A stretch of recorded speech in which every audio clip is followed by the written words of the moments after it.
Bienvenue sur Investir sans frontières. Aujourd'hui, on plonge dans un sujet qui fait rêver beaucoup d'investisseurs, les riads à Marrakech. Mais est-ce vraiment rentable? Comment les choisir?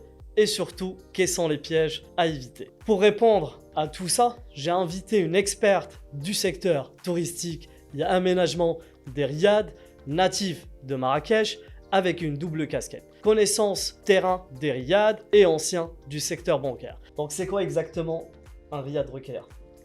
Un riad, c'est une ancienne maison qui a été habitée par des résidents à D'accord. l'avance. Et donc, les anciens riads se localisent généralement dans la Médina. Dans l'ancien Médina, à l'intérieur des murs, des anciens murs construits. Et les riads, notamment, ils ont spécifiquement par un patio qui est le centre. Comme à Marrakech, il fait toujours chaud. Une construction qui a vraiment été bien déployée pour gérer le climat de Marrakech. Et ils ont été habités pas par une seule famille comme un couple ou quelque chose comme ça, mais vraiment c'est une grande famille, ça veut dire les grands-parents, les enfants, les petits-enfants, ainsi de suite. Donc c'est une vingtaine ou trentaine de personnes qui peuvent habiter dans un seul riad. Si je comprends, c'est une maison traditionnelle Exactement. marocaine qui est construite autour d'un patio et souvent avec des fontaines, un jardin, contrairement à ce qu'on voit dans les immeubles modernes. C'est Oui, ça? c'est tout à fait Ok. ça. Il y a beaucoup de décorations, il y a beaucoup de dames, il y a de la construction avec du zillej beldi traditionnel marocain. C'est ça. Il y a de tadlak, il y a de la matière pure comme du bois de qualité, donc il y a beaucoup de choses. Surtout les intérieurs, ils sont raffinés avec des zillej, bois sculptés et tout ça. Ouais. Très bien. Ça, c'est pour les gens qui connaissent pas ce bien immobilier, donc qui fait partie de notre culture marocaine. Est-ce que le riad, c'est un bien résidentiel ou purement touristique? Auparavant, c'était un bien résidentiel. Actuellement, c'est devenu vraiment très touristique. D'accord. On peut dire que 90% des riads à la Médina sont devenus des établissements touristiques. C'est pour les gens qui souhaitent garder le riad, bien sûr les entretenir, parce qu'une ancienne construction toujours a besoin de rénovation, d'entretien, tout au long d'occupation. Pour les courtes durées, ça c'est pour les touristes. D'accord. Donc qui vient visiter Marrakech et qui aime vraiment découvrir cette authenticité de la ville et l'authenticité du charme marocain dont la construction fait partie. Si je comprends bien, il y a une demande touristique forte et que dès que le riad il est bien placé, on parle qu'il génère des très bons revenus. Oui, c'est ça. Parce que ce qui est haute saison à Marrakech, c'est à partir de septembre jusqu'à juin.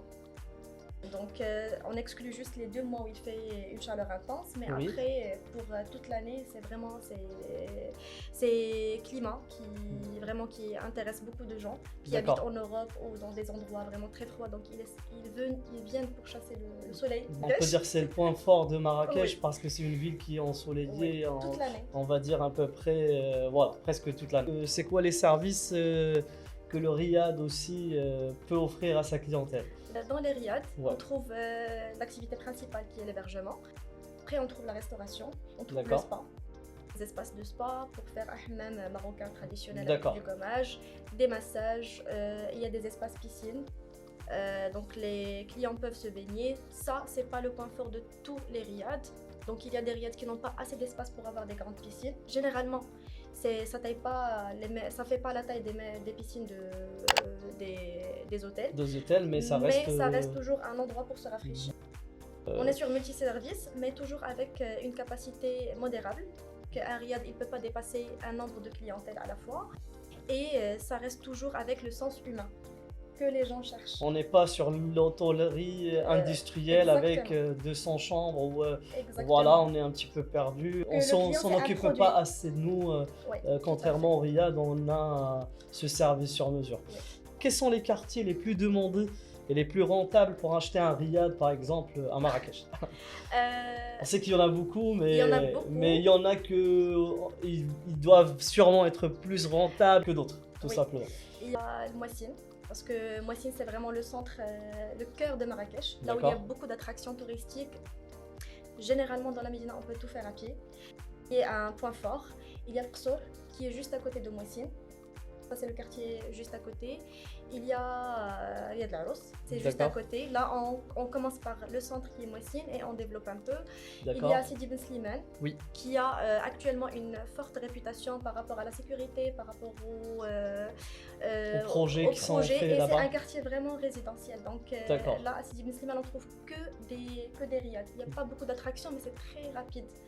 Et c'est très accessible pour des attractions. Il y a Kasbah.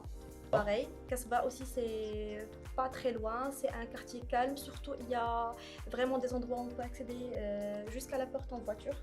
Tout à fait, parce qu'il y a beaucoup de gens qui posent la question, est-ce que ces zones-là, en regardant la Médina, comment elle est structurée, ils se posent la question, est-ce que ces zones-là sont accessibles? C'est une ancienne structure, donc c'est tout à fait normal que quand elle a été construite... Et c'est qui fait le charme de la Médina. Et là, il n'y avait pas de voiture, donc il n'y avait que des petites calèches, les gens se déplaçaient qu'à pied, donc même le vélo n'existait pas. Et donc c'est pour ça vraiment il faut faire des recherches avant de venir à Marrakech. Donc il faut chercher bien que... On va rentrer dans ça. Voilà. Moi, de toute façon, je vous ai préparé toutes les questions que nos investisseurs veulent savoir. Est-ce que ces zones-là sont proches des sites touristiques? Oui. Oui, tout à fait. Ils sont très proches des sites touristiques. Et donc, comme les sites touristiques se trouvent dans des différents quartiers, notamment ces quartiers qu'on a cités, il y a Mouessine, il y a Al-Qsour, il y a Al-Qsba, il y a Sidi Ben Slimane, il y a Riyad Al Arous, il y a Bab Aylan, actuellement il y a Mellah aussi. Donc tout ça, il y a forcément 2 ou 3 attractions touristiques principales à faire à Marrakech, juste à proximité. Très bien. On parle d'un autre quartier, Dar el-Bacha aussi, qui est tendance. Dar el-Bacha, c'est près de Riyad Al Arous et c'est là où on peut entrer vers Mouessine et Al-Qsour. Tout est connecté. Ok, ça marche. Aussi, nos investisseurs, ils veulent savoir quel est le budget minimum pour acheter un riad aujourd'hui. Jusqu'à combien ça peut monter? Tout dépend, est-ce que l'état de riad est rénové ou non rénové. Pour les non rénovés, ça peut commencer de 100 000 € jusqu'à 150 000 €. D'accord. Pour les rénovés, tout dépend de la finition qu'on obtient et la superficie. Ça peut aller de 200 000 € jusqu'à 800 000 € et plus. On dit qu'un ticket de départ, il est de 100 000 €. Donc, bien évidemment, je pense qu'on parle des petites structures. Exactement. Donc, on ne parle pas sur des riads à peu près à 200 mètres carrés. Ok, donc on parle sur les petits riads. Hein. On peut dire de 80 mètres carrés ou 100 mètres carrés, pas plus. Il y a aussi une question qui se pose, il y a beaucoup d'étrangers, est-ce qu'ils peuvent facilement acheter un riad au Maroc? Oui, même s'ils ne résident pas au Maroc, ils peuvent acheter au Maroc et il y a des facilités que les banques marocaines proposent, notamment c'est un financement qui peut aller jusqu'à 50% du bien. On aimerait bien savoir c'est qui les nationalités étrangères qui investissent. Moi ça c'est une question que je pose toujours quand j'y vais à des pays où moi aussi j'investis. Donc je veux savoir c'est qui les nationalités qui investissent dans les riads ici à Marrakech. Oui, celle qui a pris l'initiative d'investir à Marrakech, c'est les Français. Et tout d'abord c'était les Français, après il y a l'Espagnol, il y a les Italiens. Actuellement on a des Suisses, des Australiens et des Américains. Tout à fait, exactement. Dernièrement Marrakech elle commence un petit peu à séduire le marché américain. Elle commence à séduire aussi le marché australien. Donc avant on était sur Marrakech, limité sur l'Europe, on était plus limité sur les Français, Belges et Espagnols aussi qui se partageaient un petit peu cette ratio des riads. Mais c'est vrai que maintenant on trouve d'autres nationalités qui veulent investir et qui investissent en masse ici à Marrakech. Le bien du riad, il est bien finançable avec les crédits bancaires au Maroc, donc maintenant vous le savez au moins, même pour les non-résidents. Quel rendement peut espérer un investisseur avec un riad bien géré? Un bon riad, ça veut dire bien rénové, bien situé, peut gérer de la rentabilité.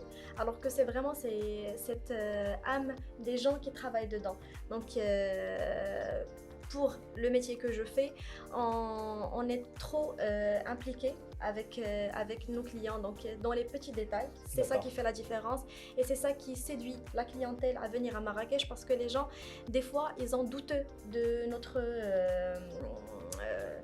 notre attitude, comment on est, le sens d'hospitalité, le sens d'accueil, cette chaleur qu'on transmet aux clients. Et donc tout ça fait la différence. En termes de chiffres, si bien sûr on retire tout ce qui est charge, tout ce qui est donc à dépenser pour garder la qualité de service et tout ça, ça peut générer jusqu'à donc 20-30%. On a des petites informations. Est-ce qu'on est sur une renta vraiment de net qui est alentour de 14% jusqu'à 20%? Oui. Je pense qu'on a parlé avant, on a vu aussi qu'il y a un fort potentiel de plus-value à faire à la revente. Oui. Parce que actuellement, il y a même la tendance d'acheter des riads, les rénover et donc mettre un fonds de commerce, tourner la boîte pour quelques années et après donc la vendre générer une forte plus-value, hein, ce qu'on a remarqué dans le marché immobilier. C'est vrai que parce que derrière, on vend le nom de l'établissement. Tout à fait. Même pas l'établissement, on vend l'affaire, hein, premièrement, et on vend une affaire clé en main. Oui. Et après, on vend derrière aussi le bien immobilier, bien évidemment. Moi, ça, c'est ce que je dis toujours. En fait, c'est la rareté. Okay. Donc, le riad, c'est déjà quelque chose qu'on peut... Bon, on connaît à Marrakech, il y a des constructions... autour de Marrakech. On ne peut pas les compter sur les doigts, mais il y en a plusieurs, mais c'est limité. Voilà, exactement. C'est un produit limité. Tout à fait, exactement. Surtout, quand on ne parle pas des nouvelles constructions, mais quand on parle des riads qui ont une histoire et qui ont un vécu, qui sont dans la Médina et qui reprend vie, en fait, en les rénovant et qui devient, par exemple, un établissement qui accueille des gens du monde entier. Oui. Donc, la rareté, c'est ça qui fait qu'il y a une plus forte plus-value à la revente. Tout à fait.